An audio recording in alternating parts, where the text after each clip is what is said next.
Alright, we are back again. This is Any Given Sunday with Rob Leano on Camp Student Radio, 1570 AM. You can listen on kamp.arizona.edu, 1570 in the area. You can also get it on the app. Alright everyone, this is Rob Leano, and wow, this week in sports was crazy. We've had so many different things go on, and let's talk about the highlight of the week first. Some of you may be really tired of me talking about these guys, but right now there is no way around not talking about these guys. And these guys are the Golden State Warriors. Right now, the Golden State Warriors are 14-0. Since they started the season, they have not lost a single game. And they are only the 15th in history to reach that. And the last team to be 14-0, to put you guys in perspective, is the Dallas Mavericks in 2002. So this is one thing that's really crazy to think about. One more win, and they become the third team in history to go 15-0. And that's the best any team has ever gotten. And tonight, the Warriors play Denver Nuggets, which is a very winnable game for them. So there's a lot to talk about here. One thing we can take a look at though is one of the games that really actually challenged the Warriors in this last week, which was Thursday's game against the LA Clippers. So going into the second quarter of this game, of that game on Thursday, maybe mid-second quarter, the Golden State Warriors were down to the Clippers by 23 points. Yeah, they were down by 23 points, but all of a sudden, they started to creep up a little bit. In the third quarter, that gap closed a lot. By the end of the third quarter, they were down by 6. They just went off in that third quarter, and they just kept going and going and going. Now, Los Angeles still gave them a run for their money.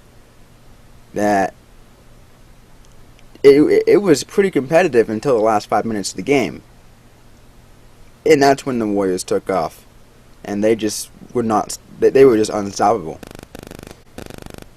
The final score of that game ended up being 124-117. Of course, Warriors won that game to go 13-0. They were 14-0 the next day after beating the Bulls. So, as an example, talking about going back to the LA game, so Steph Curry, that game, recorded a double-double, 40 points, 11 rebounds. Now that's crazy to think about, having Steph Curry do that well. But let's not discount the Clippers, though. They did so well. Like, they really surprised. Like, we expected, oh yeah, Chris Paul's not going to be in the game because he's injured and whatnot. And he was listed as doubtful.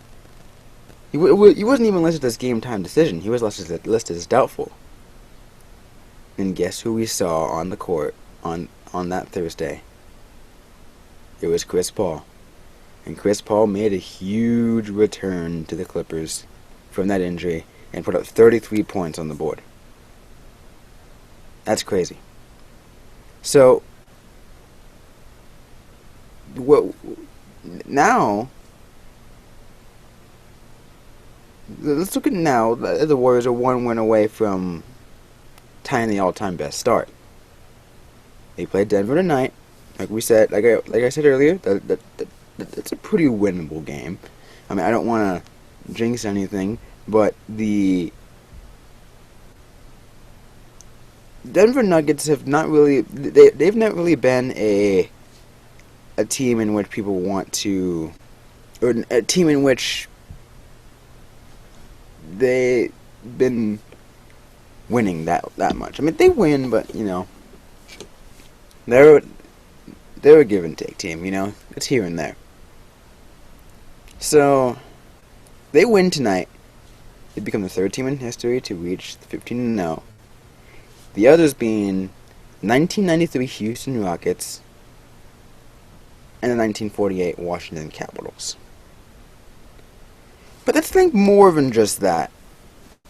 How far can the Golden State Warriors take this game? How far can they take their record? Well, they got Denver tonight. Okay. Let's say they win that game. They go 15-0. Then they go on to play the Lakers. The Lakers have been pretty subpar lately. So let's say the Warriors can win that game. And their next game, they can bring it up.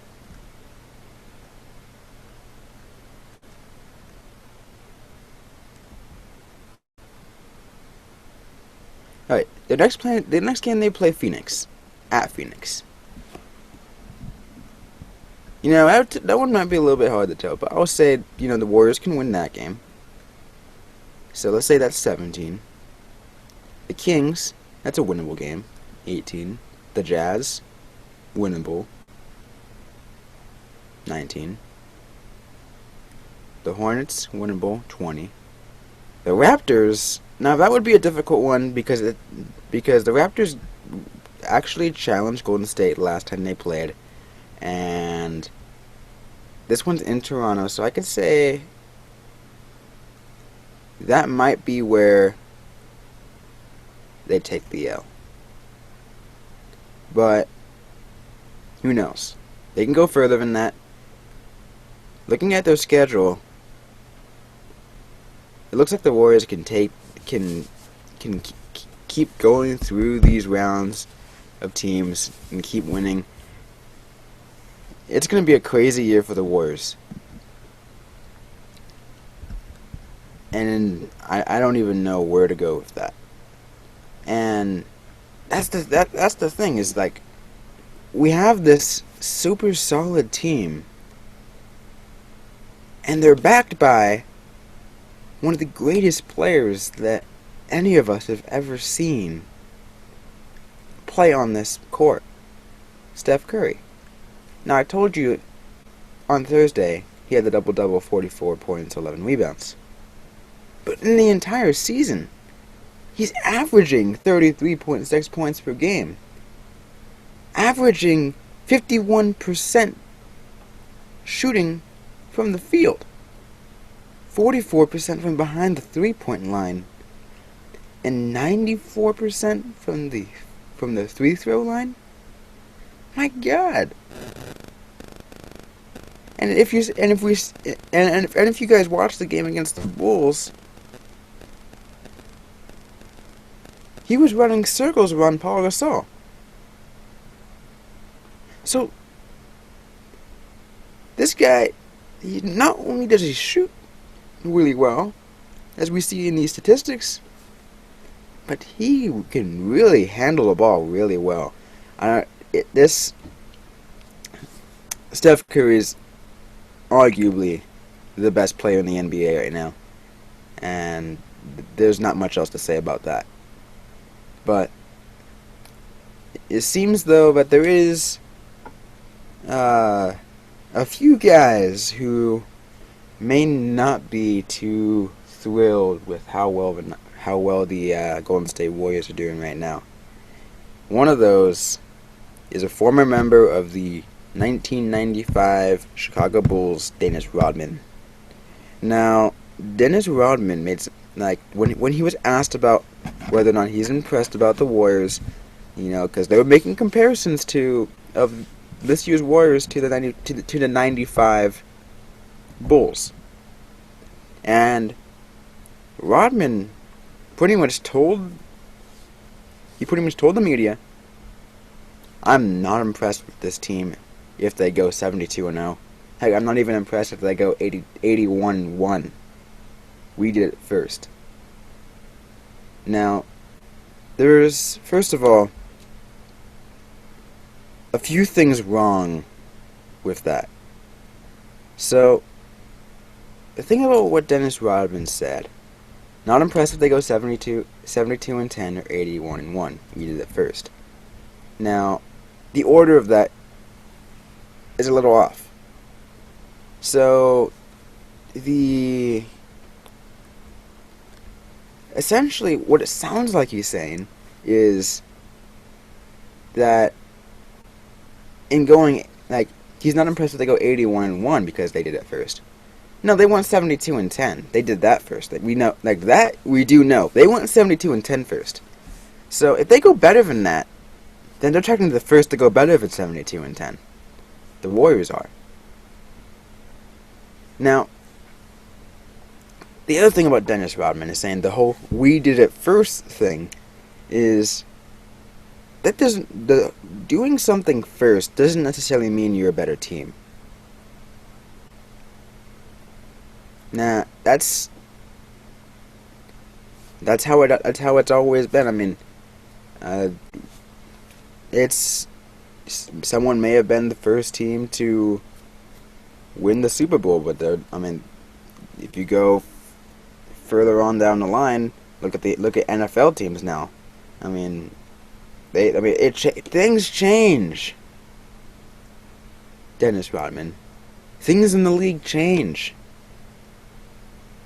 So just because your Chicago Bulls team went 72-10 first, doesn't necessarily mean you're a better team.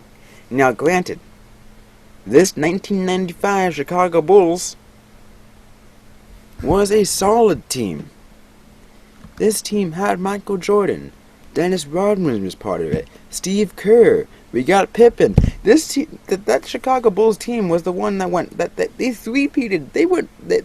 They were such a solid team that no one could touch them.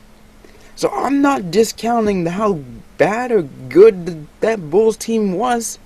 I'm just telling you, Dennis Rodman, what are you thinking in saying that we did it first? Give the Warriors respect they deserve if they do that well this season, which most likely they will. Because, if they're going in the streak that they're going on right now they're 14-0, and doesn't look like they're going to be losing anytime soon by the way they're playing. So, be prepared, Dennis Rodman, to be impressed. I know you said you wouldn't be impressed if they're 81-1, but things might change your mind. Now, the only thing I should add is that Dennis Rodman did say the only thing that would make me impressed with this Golden State Warriors team is if they go 82-0. Yeah, if they go 82-0. Now, 82-0 is, I think anybody would be impressed if a team had a perfect season like that. Because in going 82-0, that means that they're wagering on no major injuries. So that's keeping Klay Thompson healthy, keeping Steph Curry healthy, Iguodala, Barnes, Green, everyone on that Warriors team that makes major contributions, got to keep them healthy.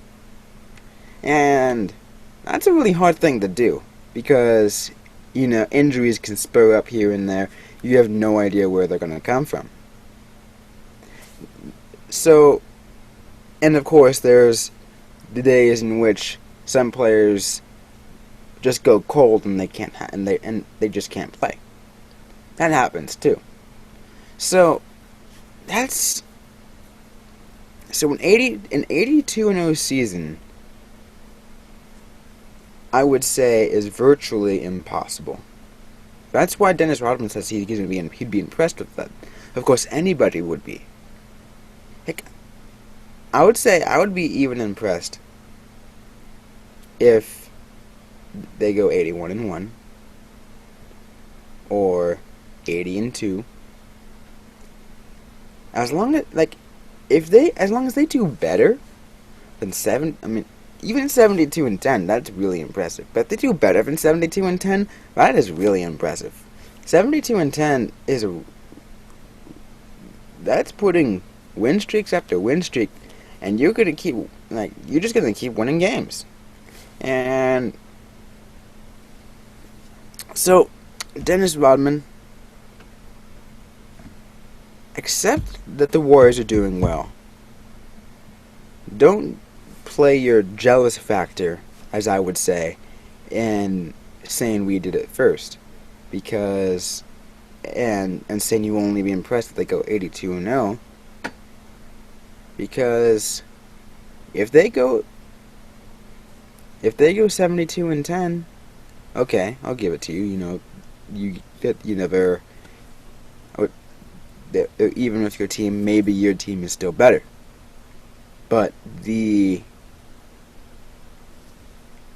if they go like 77-5, that is still very, very impressive. You should accept how impressive that would be. So, alright. Alright, so that is going to be my highlight of the week for now. We are going to take a small break, and when we come back, we're going to switch over from basketball, and we're going to go through quite a bit of what's going on in the NFL. So, stay tuned.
Alright, we are back to Any Given Sunday on Camp Student Radio with Rob Leano.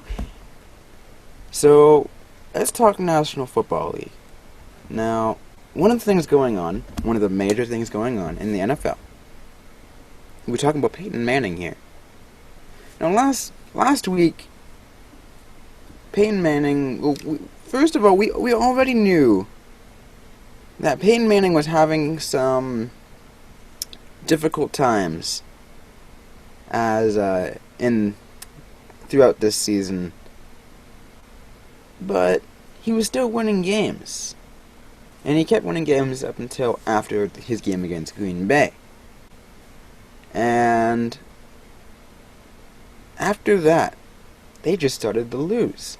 Now they lost their second straight. I mean, it's just 2 games. But last week, Peyton Manning, he did break the record for all-time passing yards, but a few minutes later, he gets benched because Peyton Manning threw 4 interceptions last week. This is not the Peyton Manning we've seen before, and we're wondering, all right, is this Peyton Manning era over? The Peyton Manning era is officially over? I mean, he got benched, and this week, his backup Brock Osweiler will be starting. I don't know too much about Brock Osweiler to tell you much about him, but there's obviously something going on around Peyton Manning. So what is it? Well, so they revealed that he has a torn plantar fascia. Now, I'm not sure if I pronounced that correctly. Forgive me if I did, but anyways. So Peyton Manning said he's gonna stay in Colorado as Denver goes on to face their next game, and really, signs are showing that this may be his last season.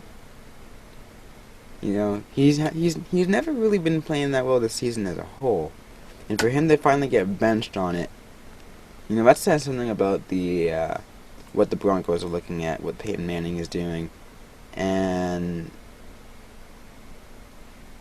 this season is it's going to be it for him.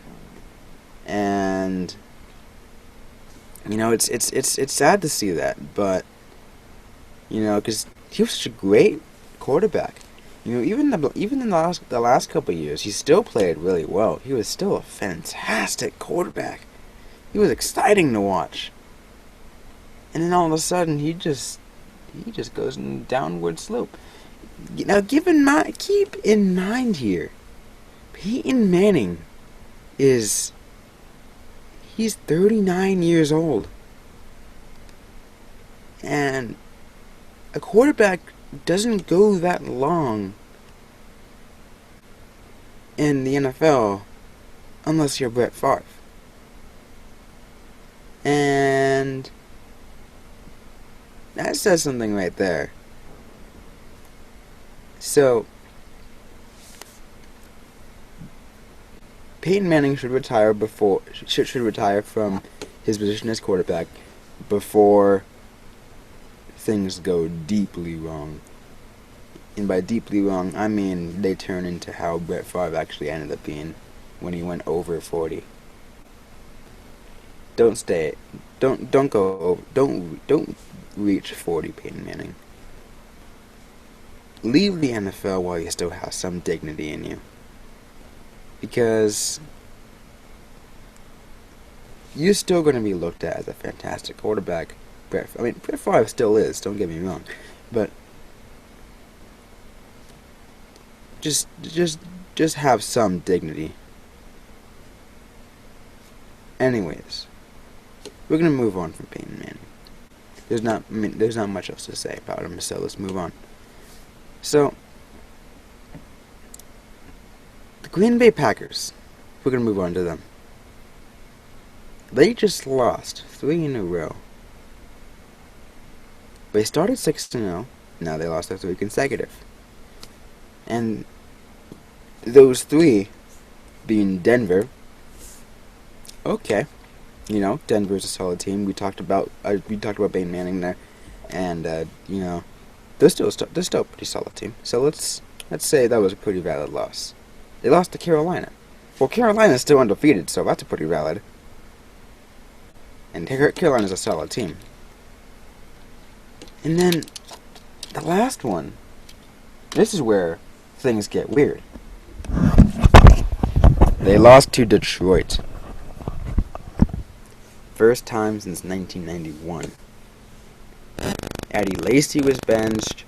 Aaron Rodgers takes the blame. What is going on here? Like, my God. Like, really, now, with Eddie Lacy getting benched, the Green Bay Packers are going to have a harder time on the ground. Now, Aaron Rodgers might be starting to feel the pressure going on with him not having Jordy Nelson out on the field. Because, for those of you guys who don't know, before the season started, Jordy Nelson went out, he went out with an injury. He's gone. So, the Green Bay Packers, solid team, so promising. But if they're going to be playing it the way they did in Detroit, well, I mean, then they don't deserve to stay in the playoffs. Simple as that. Okay, I mean, there's not much else to say. I mean, it's sad to see something like that going on, but hey, I mean, if Aaron Rodgers can pull through, we'll see. We'll see how he plays this week. It's pretty much the battle for the NFC North. I'll talk a little bit more about that later on in the show when I make my predictions. But, you know, there's, not much else to say about that. Moving on. So, another thing that's going on. The NFL suspending Aldon Smith for 1 full year. Now, my question is, should they have done this already? Should the NFL already have suspended Aldon Smith? They should have done it a couple years ago. Aldon Smith has been having problems legally. He's been having problems mentally. Aldon Smith is a mess. And the San Francisco 49ers were in their right to waive him in the preseason. Because they're like, alright, we want to help you. So, get into rehab and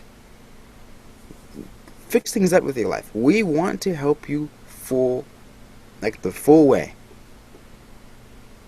It seemed Aldon Smith got offended by that, and he signed with the Oakland Raiders.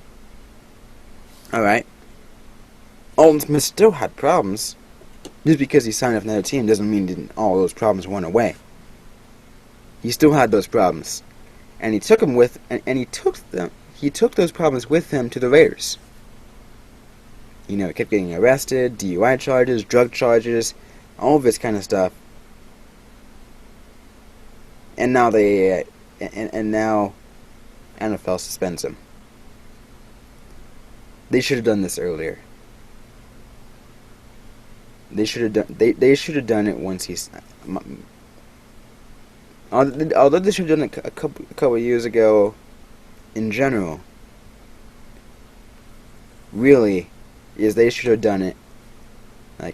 If they had at least any bit of sympathy and any bit of concern for health for Aldon Smith,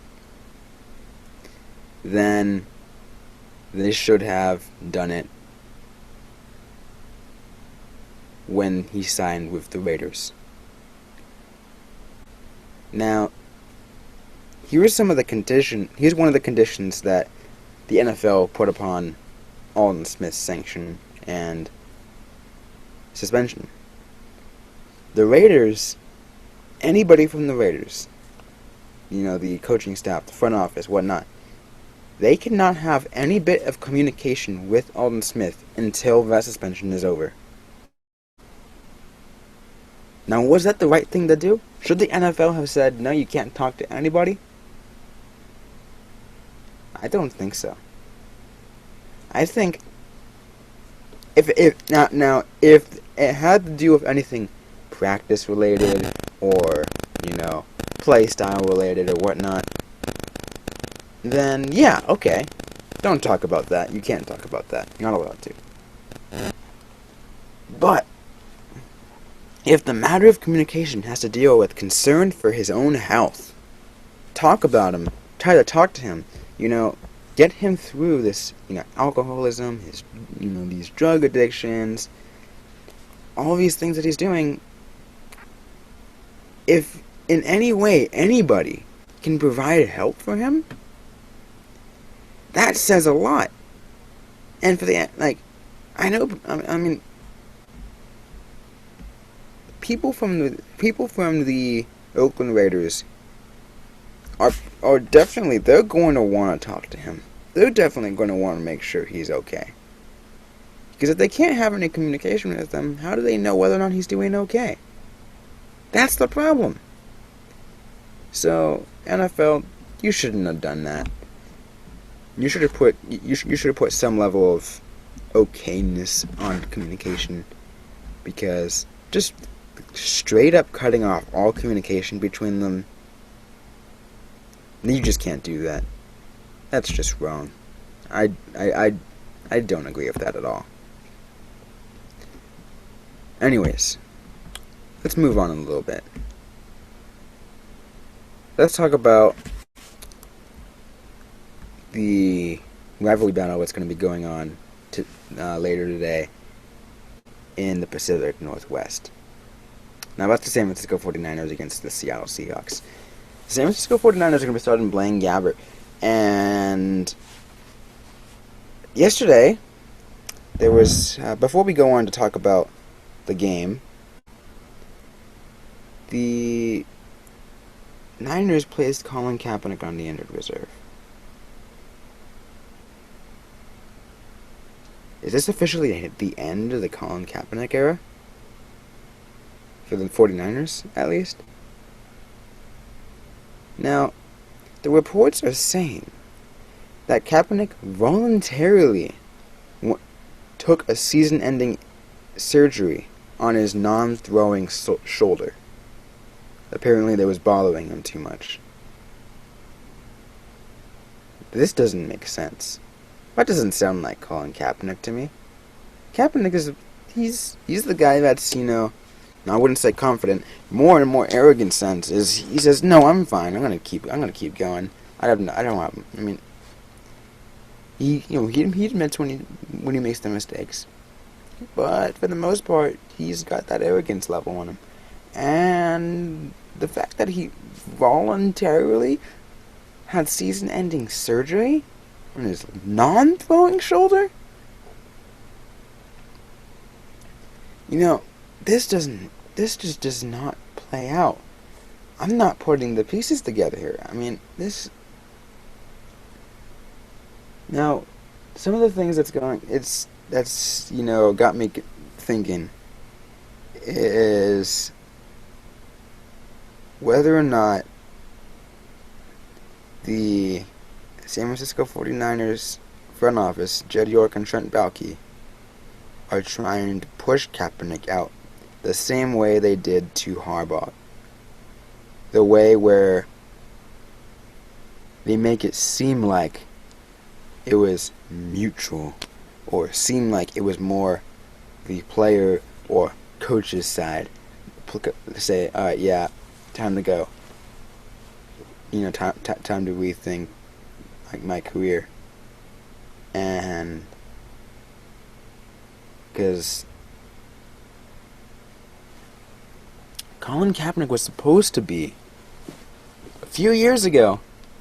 He was supposed to be the San Francisco 49ers franchise quarterback. He replaced Alex Smith for a reason, because he could play. He was a really good football player. He could throw the ball. We saw that when he in the several plays. Obviously he had to be able to throw the ball as a quarterback.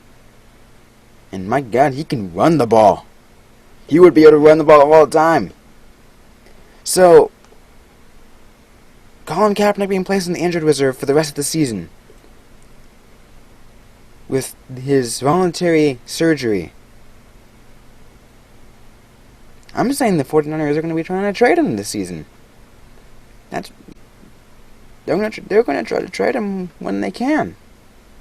And if they can't trade him, they're going to cut him loose. I don't like the sound of this, guys.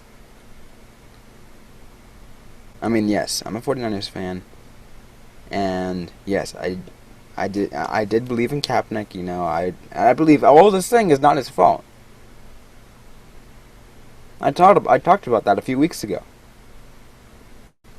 But the fact that this is actually happening, that they're trying to push him out.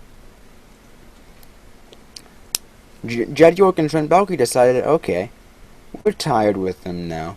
Let's find out a way to make it look like it was mutual. We're trying to find out a way to make it look like, Kaepernick wanted to leave. Kaepernick decided it was his time to leave. I'm sorry, Jed York. Do you call that class? Because I know because I made my rant a few weeks ago about his winning with class. I'm not going to go there again. But Jed York, if you call that class, I'm sorry. You need to sell the team. Not talking from a fan point of view, but talking from a outside looking in, looking at how the Niners are doing as a whole. Then the organization is not being structured correctly. It's not being run correctly. Jed York, just sell the team. The Niners want the Niners organization want and deserve better. All right, so going on with the game. So what's going on? So Blaine Gabbert is starting today against Seattle. And he's going.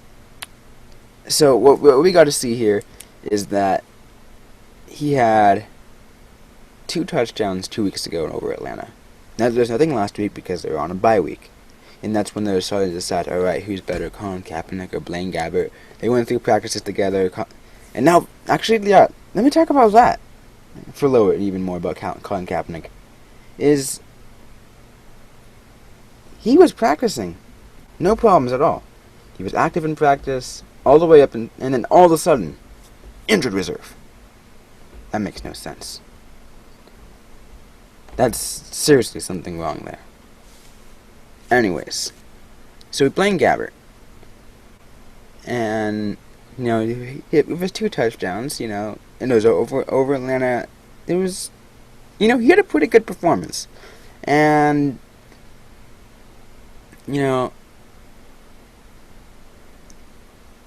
There was the one point in which we were like, okay, so you see, we had the Alex Smith Vernon Davis combo. That was a really awesome combo when we seen that as a fan. Then we saw for a little bit Kaepernick and Crabtree. That was okay, but then Crabtree left and went to the Raiders because he, I guess, lost all that chemistry with Colin. And then we saw a little bit more than Kaepernick to Vernon again. So now Vernon's out, Kaepernick's out, Selleck is in, and Gabbert is in. So Gabbert and Selleck. That's going to be your new combo right there. Yes, Garrett Selleck is not a wide receiver. He's a tight end like Vernon Davis was. But that's going to be the combo. We're going to see Gabbert looking. So if you see... So, today, observe. I mean, if you're... I mean, some of you might not be able to watch the game tonight because it is blacked out here in Tucson. And, instead we got the Green Bay, Minnesota game. But if you're in the area where you're watching the game, or you have Sunday Ticket, or Red Zone, or any other means of watching this game, look for Gabbert and Selleck. Look for him passing to Selleck. I expect to see this. Of course, it's not going to be all over the place. Torrey Smith is going to get some snaps, and Quentin Bolden, if he's playing, we might see some action from him. We got the Niners got some pretty solid wide receivers, so they're going to still use him. Gabbert he's a passing quarterback, so let's go with that. Now I'm going to talk a little bit more about this a little bit later when I go to the prediction section. But and we do have a caller right now. Let's move in. This is Rob Leano, Any Given Sunday. Who is this? Rob Leano. Hello, who is this? Yep.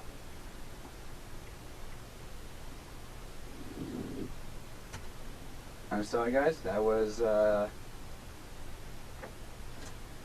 I don't know what that was. Anyways. So, moving on.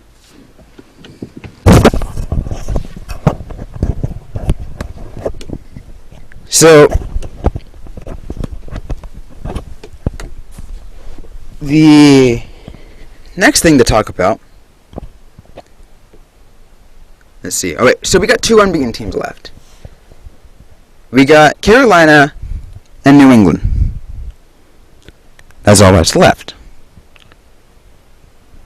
But really, are they truly the best in the NFL?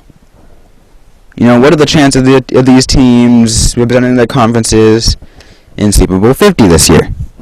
And, well, one thing to say is, for New England, yes, they are the best in the NFL.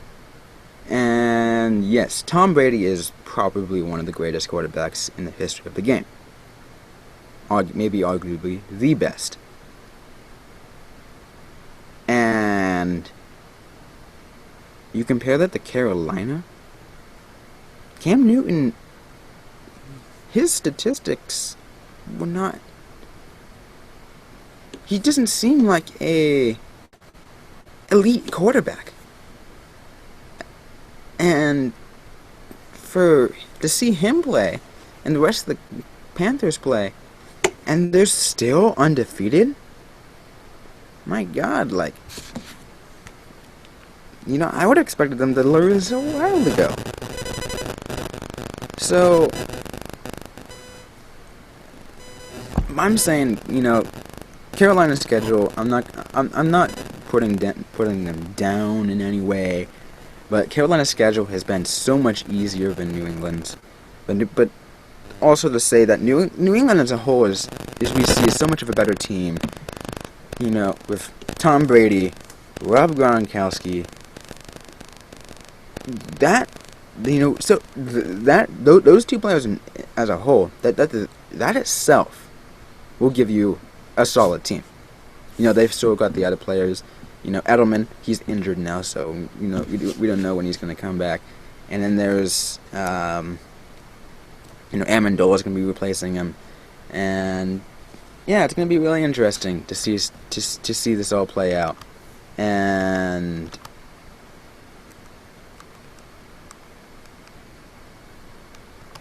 so it's going to be really interesting to see what happens. Based on these two unbeaten teams left, my prediction, or my view here is that New England is gonna, they're gonna be the ones to keep going, and they're gonna keep winning games. I don't see them losing anytime soon, and Carolina may have a few games left in their tank, and then they might take a low.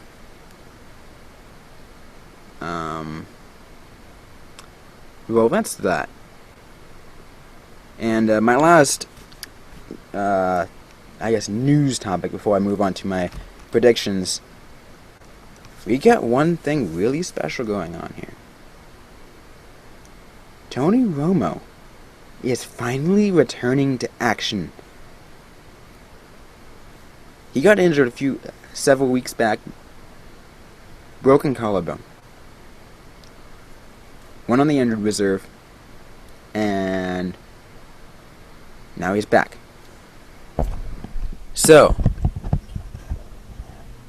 Tony Romo is... We know he's a good quarterback.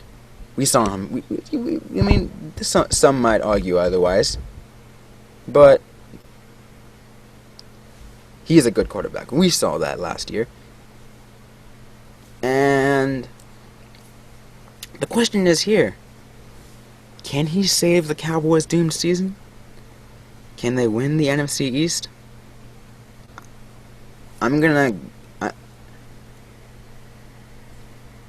go on the record here, right now, and say Tony Romo will. He will save the Cowboys, and he will win the NFC East, because the rest of the NFC East looks hopeless. You got the Redskins. Obviously, they don't have anything special going on there. Kirk Cousins, yeah, he had a good game last week, but what? There's nothing special there. The Eagles, Sam Bradford, injury prone, and they're going to Mark Sanchez now, so that just tells you something right there. And then the Giants. Now, that's going to be the only one thing that's going to keep them from getting there. The Giants have been winning. They almost beat. They came really close to beating the New England Patriots. But they didn't. Of course, they didn't. First time in a while. But Eli Manning, as good as consistent as he is, he's not a all-star quarterback. I'm not going to say Tony Romo was all-star either. But with the combination that you have in Dallas of Romo and Dez, that's something special going on there. Dez came back a few weeks ago, and now Romo is back. The Cowboys are gonna find a pace, and they're gonna find a pace to win. And I say the Cowboys are gonna come back from last in the NFC East to first, and they are going to go to the playoffs. I can't say much from there. I don't know. I got to see the rest of them, but all in all, trying to make a smooth transition into the predictions here. All in all, it's hard to make that prediction, but this game that Romo comes back in, Dallas going to Miami to play, that's pretty much a hit or miss. Romo's return there is gonna. It's a little hazy still. We can't make any prediction of how he's gonna play on his first play back, or his first quarterback. We don't know exactly. But in the end, for my own personal view, is I'm gonna say that Romo is gonna come back, and the Dallas Cowboys are gonna beat Miami at Miami, and it's gonna be 27-21. Alright. Next game. Green Bay at Minnesota. This is one of the how you say America's Game of the Week. That's what that's what's the title it's given. And well, it's not too far off.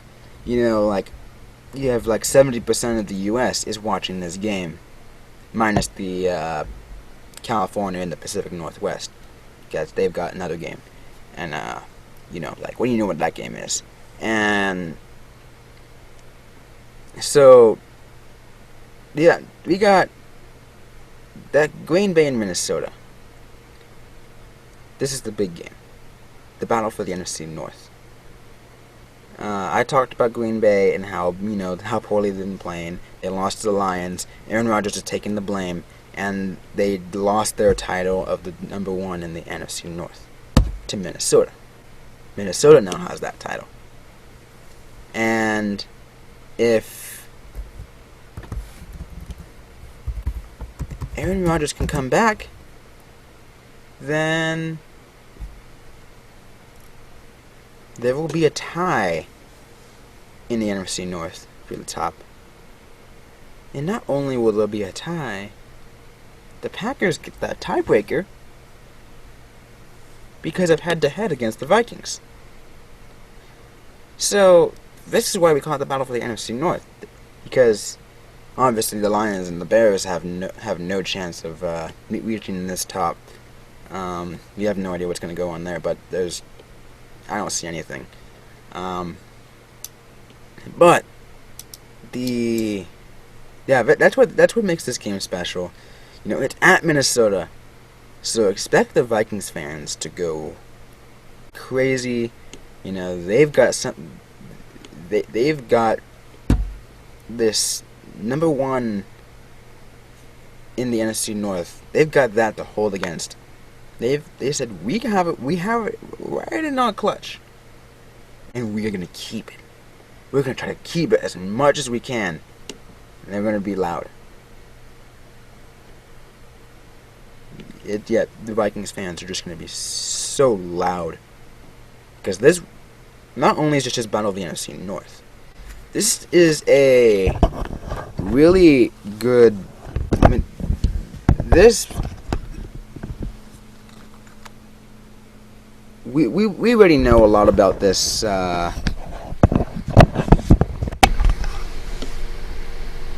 We already know a lot about this rivalry. It's a really solid rivalry, and there's not much else to say about the rivalry.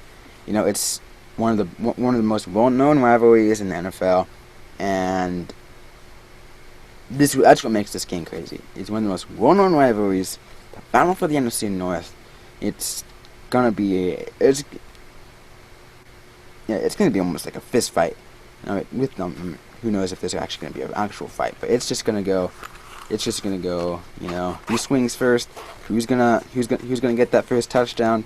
And then, you know, it's gonna keep responding, and it's gonna be really offensive. You know, Clay Matthews. I mean, I don't know if he's gonna have a game as he usually does. It's gonna be an offensive game. Because of the heat between these two, and I say the Vikings will prevail. Yep, it's a very bold statement to make. I'm gonna say the Vikings will prevail. The Vikings are gonna win 42-35 by just that close. 42-35 Vikings. All right, moving on to the other game, the other late afternoon game that was stationed to be in the Pacific Northwest. San Francisco 49ers at Seattle Seahawks.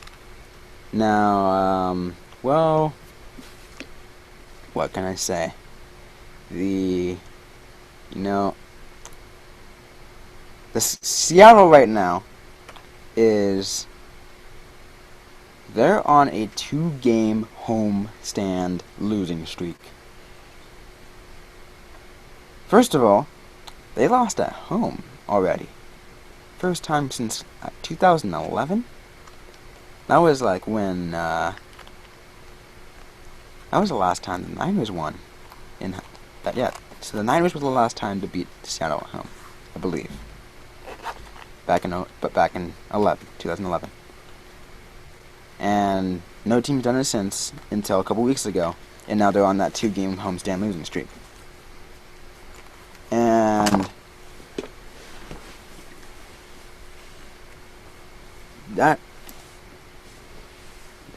that's one of the crazy things to look at is,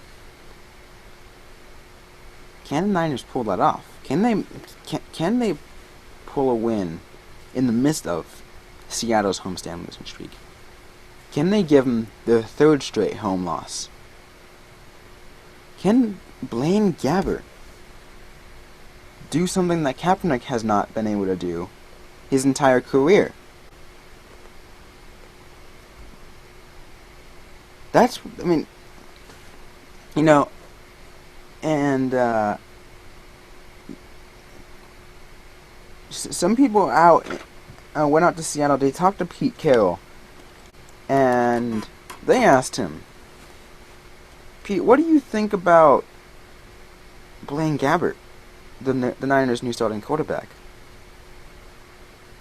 And